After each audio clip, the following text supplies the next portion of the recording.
बद्रीनाथ धाम भारत के उत्तराखंड राज्य में हिमालय की गोद में बसा एक पवित्र तीर्थ स्थल है जो भगवान विष्णु को समर्पित है।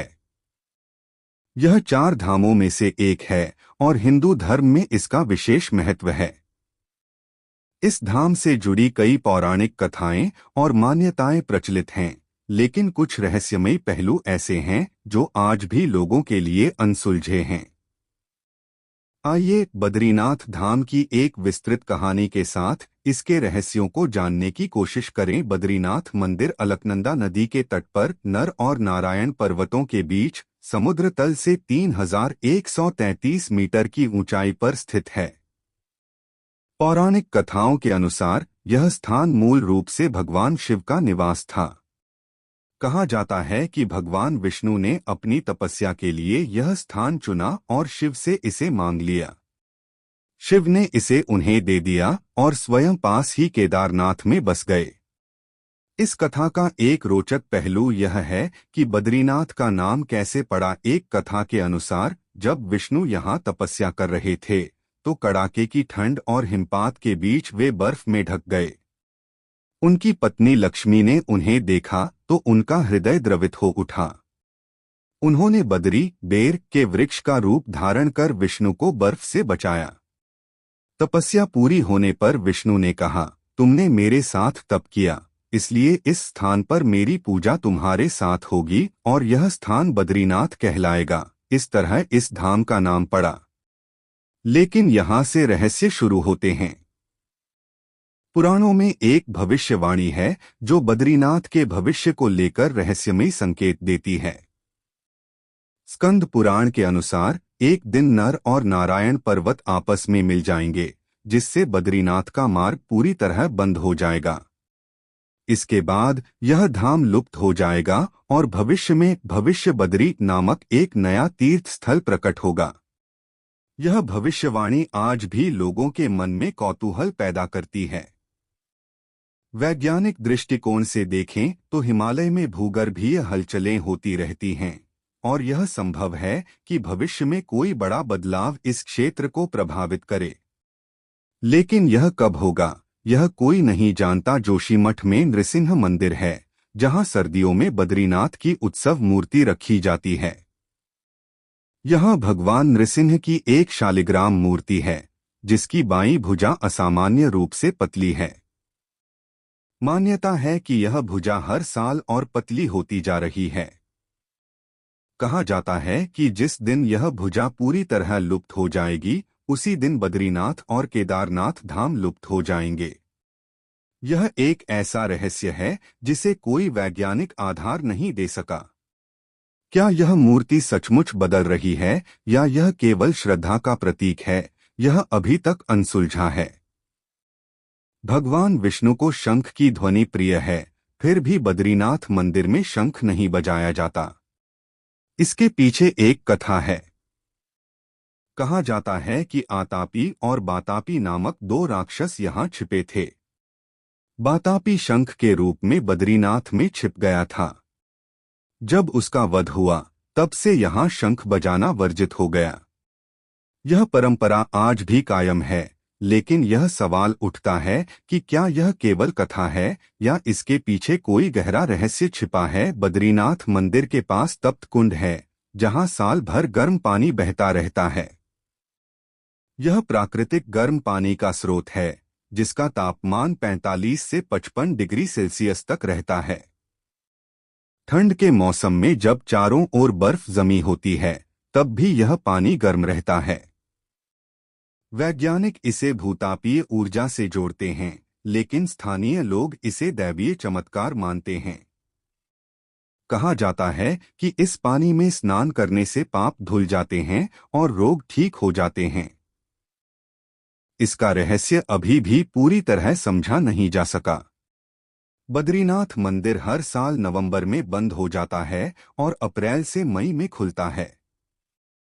मंदिर बंद होने से पहले एक दीपक जलाया जाता है, जो 6 महीने तक जलता रहता है। जब मंदिर दोबारा खुलता है तो यह दीपक वैसे ही जलता हुआ मिलता है। इसे अखंड ज्योति कहा जाता है। कोई नहीं जानता कि बिना देखभाल के यह दीपक कैसे जलता रहता है। यह एक ऐसा चमत्कार है जो विज्ञान को भी चुनौती देता है। कुछ इतिहासकारों का मानना है कि बद्रीनाथ मंदिर पहले बौद्ध मंदिर था। कहा जाता है कि आदि शंकराचार्य ने 8वीं शताब्दी में यहाँ विष्णु की मूर्ति स्थापित की, जो नारद कुंड से मिली थी। इससे पहले यह स्थान बौद्धों का पूजा स्थल हो सकता है। क्या यह मूर्ति वास्तव में बुद्ध की थी, जिसे बाद में विष्णु के रूप में पूजा जाने लगा? यह एक अनसुलझा सवाल है। एक समय की बात है जब हिमालय की शांत वादियों में केवल तपस्वियों और देवताओं का वास था। नर और नारायण नामक 2 ऋषियों ने यहाँ घोर तपस्या की। ये दोनों भगवान विष्णु के ही अंश थे। उनकी तपस्या से प्रसन्न होकर विष्णु ने यहाँ प्रकट होने का वादा किया। लेकिन जब विष्णु यहाँ आए तो उन्होंने देखा कि यह स्थान शिव का है। विष्णु ने एक बालक का रूप धरा और रोने लगे। माता पार्वती ने उन्हें शांत किया और तब विष्णु ने यह स्थान मांगा। शिव पार्वती ने इसे दे दिया। फिर एक दिन जब विष्णु तप में लीन थे, भयंकर बर्फबारी शुरू हुई। लक्ष्मी ने उन्हें बचाने के लिए बद्री वृक्ष का रूप लिया। इस घटना ने इस स्थान को पवित्र बना दिया। लेकिन समय के साथ यहाँ कई बदलाव आए। मंदिर का निर्माण हुआ, नवीनीकरण हुआ और यह 4 धाम का हिस्सा बना। फिर भी इसके रहस्य आज भी बरकरार हैं। बद्रीनाथ धाम केवल एक तीर्थ स्थल नहीं, बल्कि रहस्यों का खजाना है। नरनारायण पर्वतों का मिलन, नृसिंह मूर्ति का पतला हाथ, शंख का न बजना, तप्त कुंड, अखंड ज्योति और बौद्ध कनेक्शन जैसे रहस्य इसे और भी खास बनाते हैं। ये रहस्य हमें सोचने पर मजबूर करते हैं कि क्या यह सब दैवीय शक्ति का खेल है या प्रकृति का चमत्कार। शायद इसका जवाब भविष्य में मिले, या शायद यह हमेशा अनसुलझा ही रहे। बद्रीनाथ के आसपास की पहाड़ियों में एक गुप्त गुफा का जिक्र कई स्थानीय कथाओं में मिलता है। कहा जाता है कि यह गुफा आज भी मौजूद है, लेकिन इसका प्रवेश द्वार केवल सिद्ध संतों को ही दिखाई देता है। इस गुफा में एक प्राचीन संत तपस्या करते हैं, जो पिछले कई 100 सालों से जीवित हैं। मान्यता है कि ये संत बद्रीनाथ धाम की रक्षा करते हैं और जब तक वे यहाँ तप में लीन हैं, यह धाम सुरक्षित रहेगा। एक किंवदंती के अनुसार आदि शंकराचार्य ने इस गुफा में प्रवेश किया था और वहां से उन्हें वह शालिग्राम मूर्ति मिली जो आज बद्रीनाथ मंदिर में स्थापित है। लेकिन कुछ लोग कहते हैं कि यह संत आज भी वहां हैं और समय समय पर तीर्थयात्रियों को दर्शन देते हैं। कई यात्रियों ने दावा किया है कि उन्होंने एक रहस्यमयी साधु को बर्फीली चोटियों पर देखा, जो अचानक गायब हो गया। क्या यह सच है या केवल श्रद्धालुओं की कल्पना? यह रहस्य अभी भी अनसुलझा है। एक सर्द रात की बात है। बद्रीनाथ मंदिर बंद हो चुका था और बर्फ की मोटी चादर ने पूरे क्षेत्र को ढक लिया था। मंदिर के पुजारी अपने घरों को लौट चुके थे और केवल अखंड ज्योति की लौ मंदिर में जल रही थी। तभी एक युवा साधु, जिसका नाम विमल था, हिमालय की कठिन यात्रा पर निकला। वह बद्रीनाथ के रहस्यों को जानने का इच्छुक था। ठंड से उसका शरीर कांप रहा था, लेकिन उसकी आंखों में एक अजीब चमक थी। विमल ने तप्त कुंड के पास रुककर स्नान किया और फिर मंदिर की ओर बढ़ा।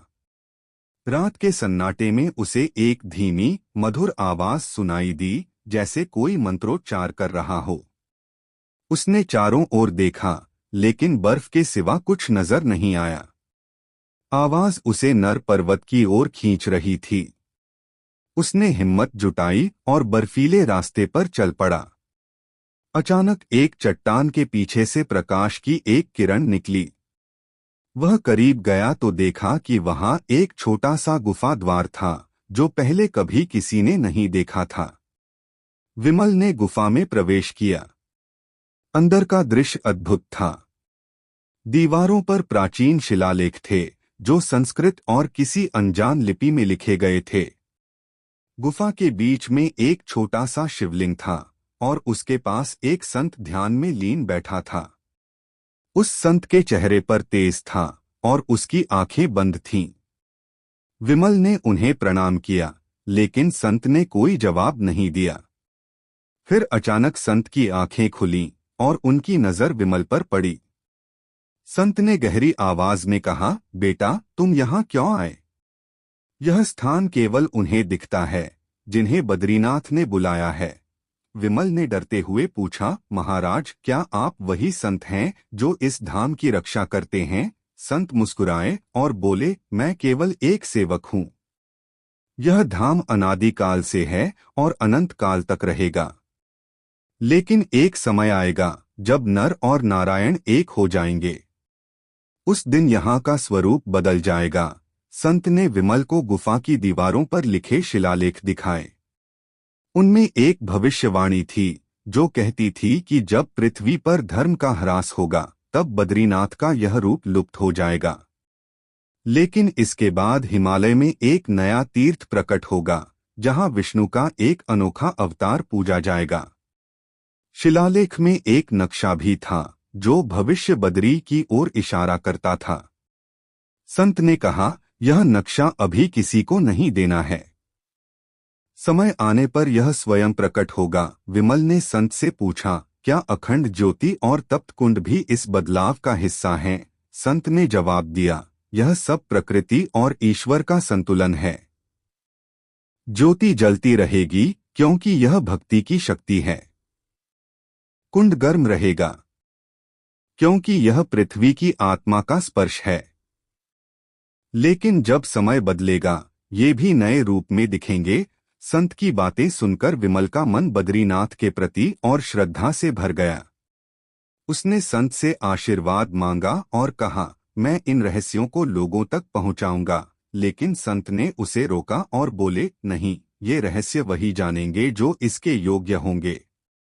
तुम यहाँ की शांति को बनाए रखो और इस धाम की सेवा करो। इसके बाद संत ने आंखें बंद कीं और गुफा का द्वार धीरे धीरे बंद हो गया। विमल बाहर आया, लेकिन उसके मन में सवाल थे।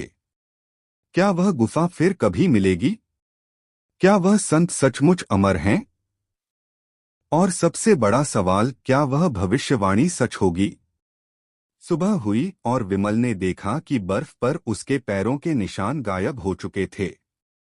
गुफा का कोई चिन्ह नहीं था।